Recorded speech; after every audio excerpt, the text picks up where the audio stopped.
The alarm screamed through the command deck of the Christian battleship. Alarms painted every console crimson. Admiral Vexthor remained motionless, his forearms pressed against the cold rail so tightly his claws gouged thin crescents into the metal. He could not make sense of the feeds. 300 vessels, his entire forward squadrons, had vanished. Their last transmission had reached him only 4 minutes earlier.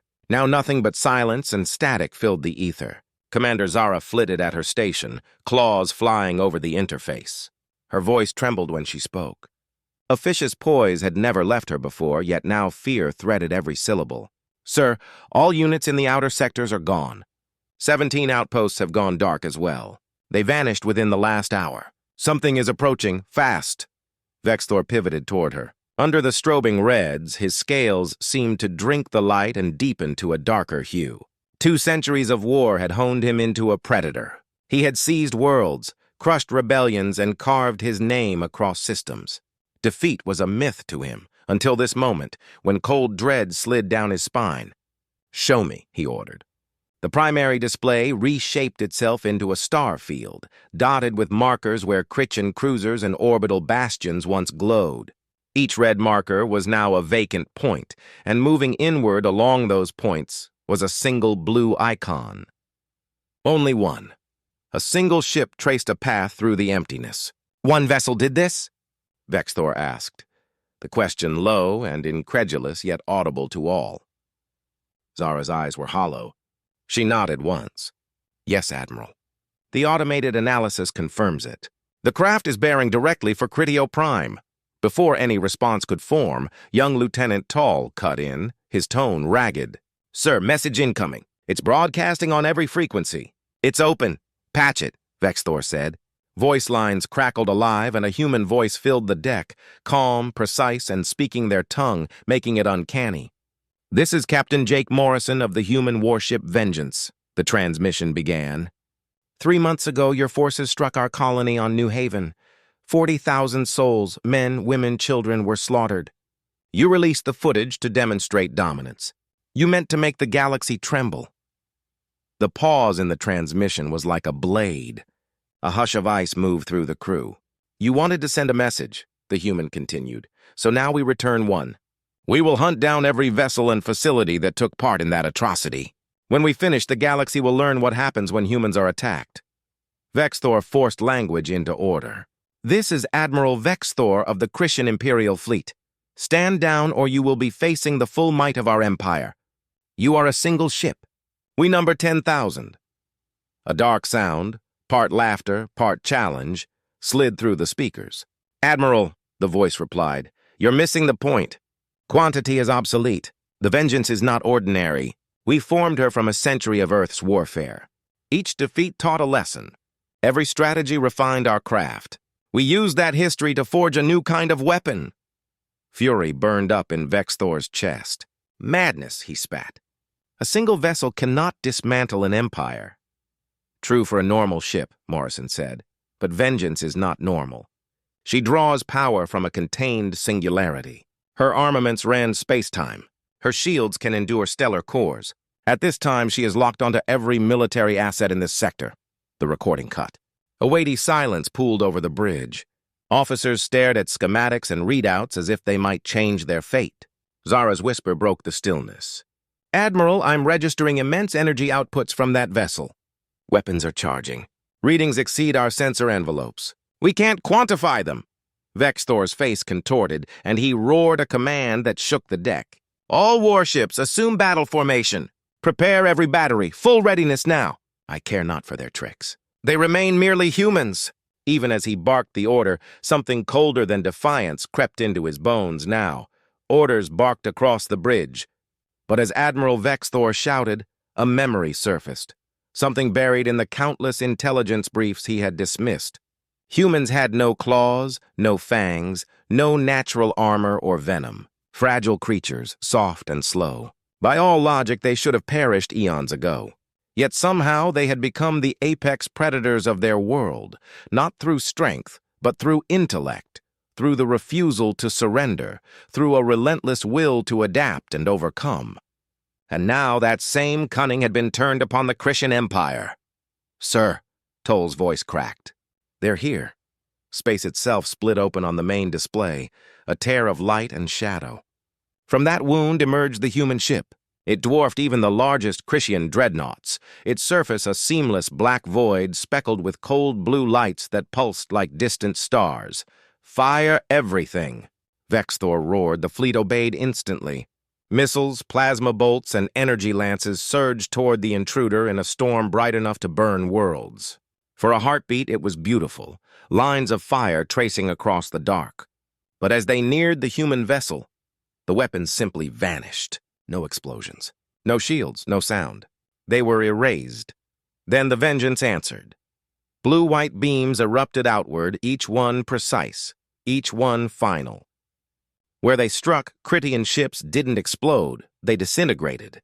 Commander Zara's talons trembled over her console. "Admiral," she whispered, "the weapon is dismantling our ships at the atomic level."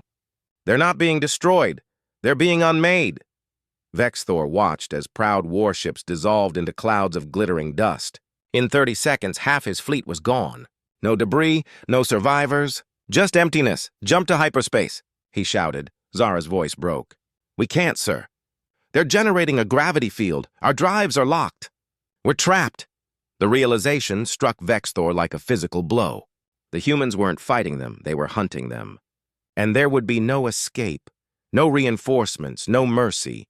More blue lances tore through space. More ships vanished without trace. The Christians had always believed power came from numbers, from firepower, from the will to dominate. But humanity had proven the truth. The true power came from invention, from defiance, from the refusal to accept limits.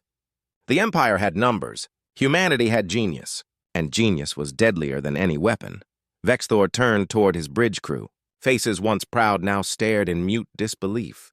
The invincible empire was dying, undone by one ship, crewed by the very beings they had called weak.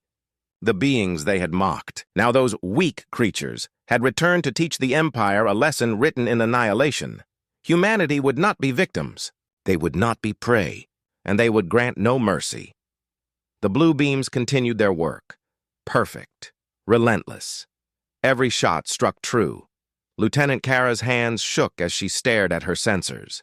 "Sir," she said softly, "the weapon is breaking molecular bonds. Our ships are being reduced to raw elements, into nothing." Vexthor's 4 hearts thundered in his chest. He had fought for centuries, conquered countless foes. But this was not war. It was execution. "All ships scatter," he bellowed. "Break formation. Make yourselves harder to target." But the vengeance was faster, anticipating every evasive move.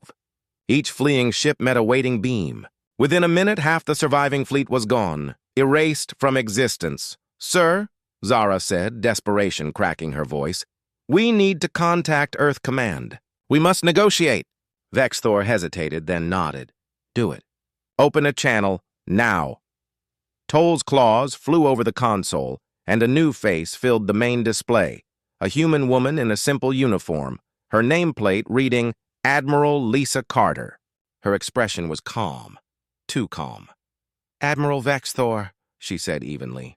"I understand you wish to talk. Cease your attack," Vexthor demanded. "This is madness. We can find peace, negotiate terms."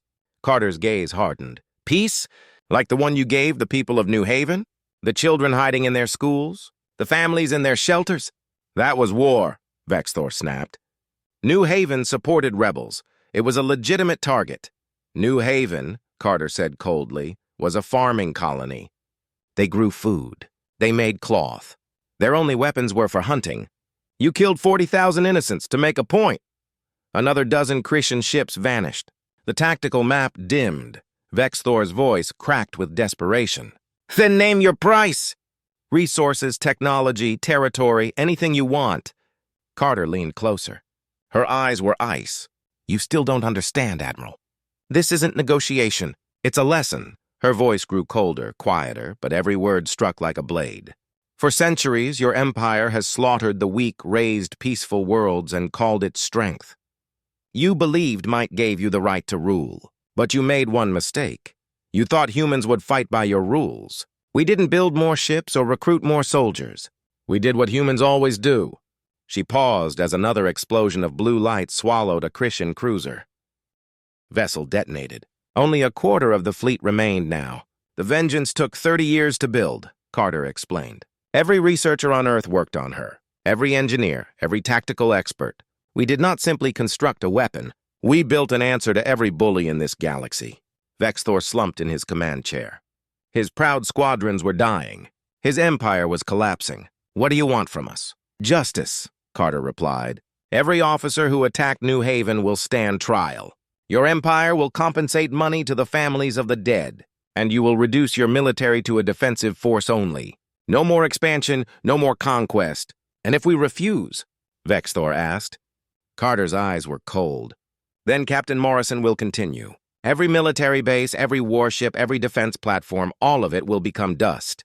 We will not harm your civilians, but your ability to threaten others will end today. Vexthor looked around his command deck. His officers were terrified. The empire that had seemed invincible this morning was being destroyed by one vessel. Just one, sir, Zara said quietly. The other ships are asking what to do. They want your orders. The admiral closed his eyes. He finally understood. The Christians had always believed strength meant having the biggest fleet, the most powerful weapons, the willingness to use force without mercy. But the humans had shown them something different. Real power was not about size. It was about never giving up, about turning every problem into a puzzle to solve, about pushing beyond every limit. The Christians had numbers. The humans had brilliance, and ingenuity had won. Admiral Carter, Vexthor said. His voice was empty. I surrender. The Christian Empire accepts your terms. Carter nodded. A wise choice. Captain Morrison, stop firing. Hold position and wait for surrender protocols. The blue beam stopped. The void became quiet. Of the 300 ships that had started the battle, only 47 remained. The rest were just faint traces of atoms floating in space. Let this be known across the galaxy. Carter said she was speaking to everyone now, not just Vexthor. Humanity will not be prey. We will not be victims, and we will not allow the strong to hurt the weak without consequences. She paused. Her face was serious. We do not want an empire. We do not want to rule others. But if you touch one of our worlds, if you harm one of our people, we will show you what real warfare looks like. We will show you what happens when you awaken the deadliest species this galaxy has ever known. The transmission ended. Vexthor sat alone with the wreckage of his pride. All around him, his officers worked in silence. No one spoke. No one knew what to say. For 300 years, the Christian Empire had been the terror of this part of space. They had conquered dozens of worlds, killed millions, built their power on fear and violence. It had taken the humans less than an hour to destroy it all. Vexthor thought about the attack on New Haven. It had seemed like such a small thing at the time. Just another colony, just another message to send, just another demonstration of Christian power. But those 40,000 dead humans had families, friends, a whole species that cared about them. And that species had responded not with fear, but with fury, not with panic, but with precision. The humans had spent 30 years building the Vengeance. 30 years of research, 30 years of testing, all to create one vessel that could do what thousands of vessels could not. They had taken their grief and turned it into innovation, their rage into engineering, and now the galaxy would never be the same. Zara spoke again. Sir, human ships are approaching. They say they will escort us to a neutral station for processing. Vexthor nodded slowly. Processing trials, justice, words that had meant nothing to the Christian Empire. They had been the strong ones, the conquerors. They had not believed in justice, only in power. Now they would learn what justice felt like, and it would be bitter. The sovereign claw followed the human escort ships. Behind them, the cloud of atoms that had been the proud Christian fleet drifted slowly apart. No one would ever find bodies. No one would ever find wreckage. There was nothing left to find. That was the point. The humans had not just defeated them. They had erased them, shown the galaxy that the Critian military was nothing but dust when faced with true innovation. As they journeyed toward destiny, Vexthor wondered how many other empires were watching. How many oppressors were now trembling with fear? How many rulers were realizing the galaxy had changed forever? The age of conquest was over. Humanity had ended it with a single ship. One brilliant, terrible vessel that had rewritten every rule. And far behind them, the Vengeance waited, silent, patient, ready to deliver the same lesson to anyone else who dared forget it. The Grand Council chamber on Nexus Station was overflowing. Representatives from 237 species filled every seat, while their ships crowded the docks outside. Everyone had come to witness history, to see what humanity would do with its newfound, terrifying power. Ambassador Kate Sullivan stood at the human podium, poised, calm, and composed. Behind her stood Captain Jake Morrison, the man who had annihilated the Christian fleet and changed the galaxy in less than an hour. High Chancellor Vorik, a being of energy imprisoned in a crystalline shell, began the session. His voice resonated through every translator. "We convene to discuss humanity's actions against the Christian Empire. Ambassador Sullivan, you may speak." Sullivan stepped forward. "Thank you, Chancellor. 3 months ago, the Cretians attacked New Haven. 40,000 people, men, women, and children, were slaughtered. They broadcasted it across the stars as a warning. They murdered to prove power." She scanned the chamber. We responded. "We destroyed 2,000 warships, 300 bases, and 17 stations, but not a single Christian civilian was harmed. Not one." Ambassador Thelor rose sharply, his shell clicking in anger. "You speak of restraint while wielding a weapon that can erase fleets. Your power violates every treaty on weapons of mass destruction." "Does it?" Sullivan replied evenly. "The Vengeance strikes with perfect precision. Only military targets were destroyed. The Christians deliberately targeted schools and shelters. Tell me, which is the true violation?" Chancellor Vorik's light pulsed. "Ambassador, our concern is not precision, it is implication. If humanity wields such power, what stops others from doing the same? Are we beginning another arms race?" Captain Morrison stepped forward. "That race began long ago, Chancellor. The Christians forged their empire through superior weapons. Many others did too. The difference is, humanity built not just better weapons, but better restraint." He activated a display of battle data. Every strike was calculated to minimize death. We could have destroyed their homeworld, killed billions, but we didn't. That choice is the real weapon humanity brings. Ambassador Rix of the Felinar, tall, leonine, a born diplomat, stood. "Captain, we respect your restraint, but you must understand the terror you've inspired." For the first time, one ship toppled an empire. Every species now wonders, could they survive such power? "Good," Sullivan said firmly. "Let them wonder. For too long, this galaxy lived by one rule: the strong dominate the weak. We offer another way." Her gaze swept the chamber. "Humanity seeks no empire, no dominion, but we will not allow bullies to commit genocide unchallenged. The Vengeance exists to stop those who prey on the innocent." Ambassador Kelvin of the Sinindari, humanity's closest allies, rose. "The Sinindari stand with humanity. We've watched the Christians expand unchecked for centuries while this council did nothing. Humanity has shown true strength, not the power to conquer, but the courage to protect." Thelor's tone sharpened. "And what happens when humanity's version of justice differs from ours? What stops you from becoming the tyrants you condemn?" Morrison met his gaze. "Our history, Ambassador. We've made every mistake imaginable. We've waged wars that nearly ended us. We learned, painfully, that unchecked power corrupts." He paused. "That's why the Vengeance operates under strict oversight. Every mission requires approval from both military and civilian authorities. Every weapon use is recorded and reviewed. We built safeguards because we know how dangerous we can be." Sullivan added, "Humanity proposes a new framework for galactic security. We will share Vengeance technology, but only under 2 conditions. All such ships must operate under Council supervision, and they may only defend peaceful worlds from aggression." Chaos erupted. Some ambassadors applauded. Others accused humanity of seeking control. The debate raged for hours, until Chancellor Vorik's crystal shell flared for silence. "Ambassador Sullivan," he said, "your proposal has merit, but requires careful review. We will form a committee to study it and establish safeguards." His voice deepened. "But tell us, what assurance do we have that humanity will not become the very threat it now opposes?" Morrison stepped forward. "Chancellor, no species can promise purity. I can't guarantee we'll never be tempted. But when I commanded the vengeance, I felt the weight of 40,000 dead demanding justice, and the ghosts of our own wars reminding me not to become a monster. He looked across the chamber. Our guarantee is our history. We've seen the abyss. We've stood on its edge. That memory keeps us honest, Sullivan finished quietly. We don't ask for blind trust.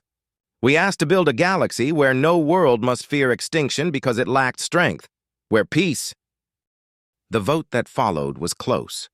Many delegates still trembled with doubt, but in the end, the council approved the committee. It wasn't perfect, but it was a beginning. After the session, Ambassador Ricks approached Sullivan and Morrison. You've started something today that can't be undone. The galaxy will never be the same. Sullivan nodded. We know. But the alternative was a galaxy where the strong devour the weak, where massacres like New Haven go unpunished. We chose to be better than that. Ricks studied them with quiet intensity. I hope you're right, Ambassador. I hope humanity is as noble as it claims. Because if you're not, if you're merely another empire wearing a new mask, then you've just given yourselves the means to rule us all. Morrison's voice dropped low. Then we'll all find out together whether humanity can live up to its own ideals. As they left the chamber, Sullivan reflected on the promise they had made. Humanity had sworn before the galaxy that it would be different, that power would not corrupt them, that they would use their strength only to protect, never to dominate. It was a heavy vow, one that would demand proof every single day. Every act, every choice would be judged. One mistake, and they would validate every fear, becoming the monsters they swore to fight. Yet as they walked toward the docking bay, Sullivan felt something unexpected. Hope. Real, trembling hope. For the first time in galactic history, the defenseless might finally be shielded. The bullies might finally face justice. It wouldn't be easy. There would still be wars, scarcity, and ambition. But maybe, just maybe, those wars would no longer end in genocide. Morrison stared through the station's viewport at the endless scatter of stars. You think the other empires got the message? Sullivan smiled faintly. Oh, they got it. The question is whether they'll test us to see if we mean it. And if they do? Morrison asked. Then we teach them the same lesson we taught the Christians, Sullivan replied, her voice like steel. That humanity doesn't bluff. That every word we speak carries consequence. That those who target the innocent will always pay. They boarded their shuttle and lifted off toward the vengeance. Behind them, the council chamber emptied. Ambassadors filed out, each carrying news that would ignite across the stars within hours. Humanity had drawn a line.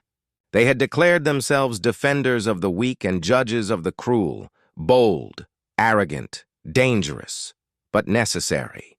Someone had to say it. Might does not make right. And if that someone was humanity, armed with one terrible ship and centuries of painful wisdom, so be it. The galaxy was watching, testing, waiting. And the vengeance waited too. A silent blade hanging above every would-be conqueror, every tyrant who thought they could commit atrocities without consequence.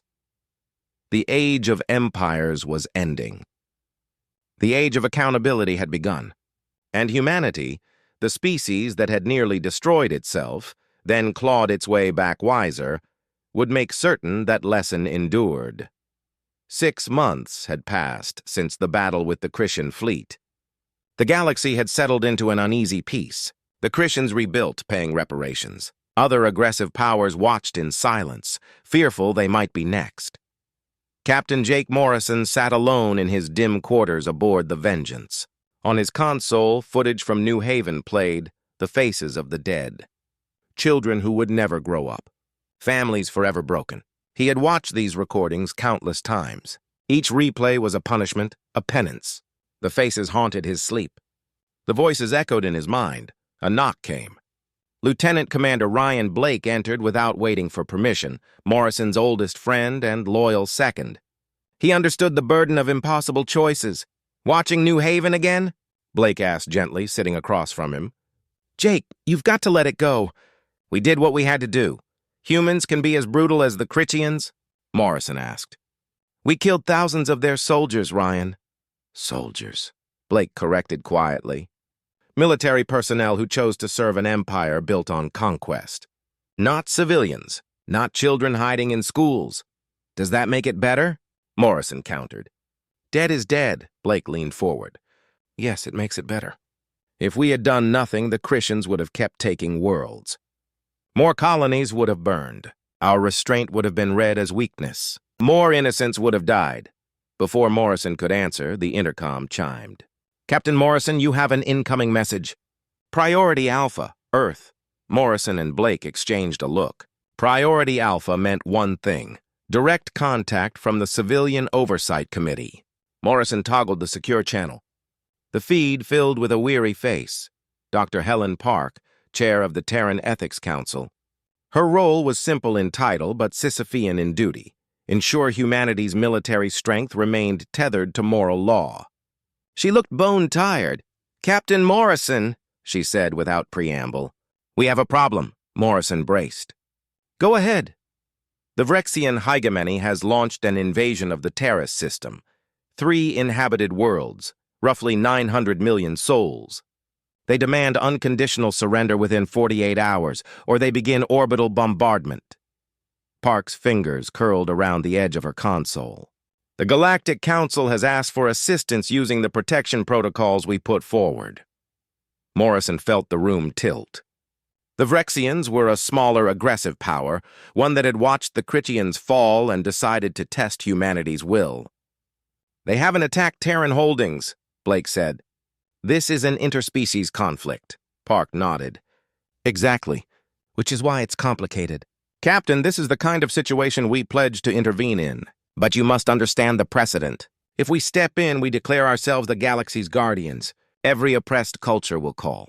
Every empire will test whether we truly mean those words. Morrison's reply was steady. If we do nothing, the words mean nothing. We told the Council we wouldn't let the strong prey on the weak. If we fail now, New Haven becomes a story with no teeth. Park's face softened and then hardened at once. I agree with the principle, but you must understand what you're committing to. I've reviewed the psychological assessments from your crew. Many are still processing the Christian engagement. They're asking if they are soldiers or executioners. Are you prepared to ask them to bear this again? Morrison closed his eyes briefly and saw New Haven's faces, the children, the farmers, the ruined schools. Then he imagined 900 million terrified people under bombardment. He opened his eyes. My crew signed up to defend humanity and to stand for those who can't defend themselves. We didn't become what we are to look away. He met Blake's gaze. Blake's nod was a quiet oath. Authorize us, Doctor. The vengeance will deal with the Vrexians, Park swallowed. The pressure of the Council's ethics and the weight of so many lives sat on her shoulders.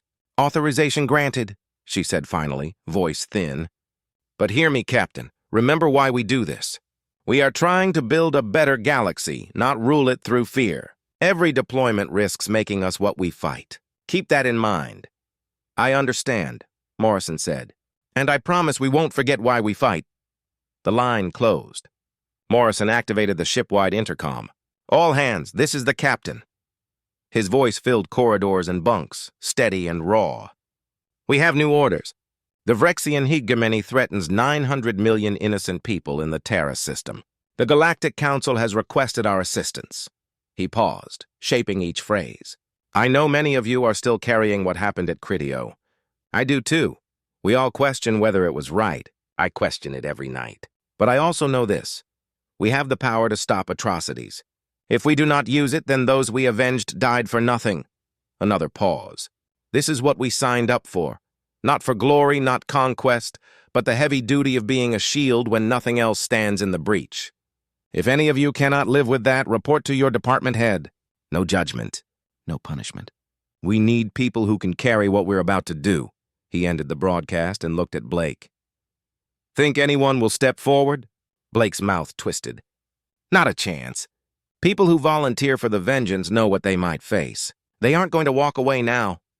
Morrison let out a breath he hadn't realized he'd been holding. Then we remind the Vrexians what happens when you threaten the innocent.